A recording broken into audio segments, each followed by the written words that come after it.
മുൻഗാമികളായ സ്വഹാബികള് ആ മുത്തുനബി തങ്ങളെ എങ്ങനെയാണ് സ്നേഹിച്ചത്? സ്വന്തം ജീവനേക്കാൾ അല്ലെങ്കിൽ ഈ ലോകത്തിലുള്ള എല്ലാത്തിനേക്കാളും അവർ സ്നേഹിച്ചത് ആ ഹബീബ് തങ്ങളെയായിരുന്നു.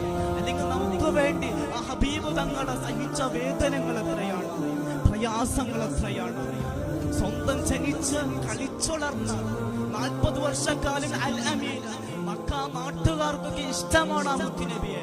ആ മുത്തുനബി തങ്ങളെ ദീന പറഞ്ഞതിന് വേണ്ടി, അല്ലെങ്കിൽ ഇസ്ലാമിനെ പ്രബോധനം ചെയ്തതിന് വേണ്ടി, അല്ലാഹുവിന്റെ അടുക്കൽ സ്വീകാര്യമായ ഒരു മതമുണ്ടെങ്കിൽ അത് ഇസ്ലാമാണല്ലോ. ഇന്ന ദീന ഇന്നല്ലാഹു ഇസ്ലാം. അങ്ങനെയുള്ള ആ മഹത്തായ മതത്തെ പ്രബോധനം ചെയ്തതിന് വേണ്ടി ഒതിക്കാൻ പോലും ശ്രമിക്കുന്നു. ആ മുത്തുനബി തങ്ങളെ പരിഹസിക്കുന്നു, ഓടിക്കുകയാണ് സ്വന്തം ജനിച്ചുളർന്ന നാട്ടിൽ നിന്ന്. എത്ര പ്രയാസങ്ങളാണ് നമുക്ക് വേണ്ടി ഹബീബ് തങ്ങളെ സഹിച്ചത്.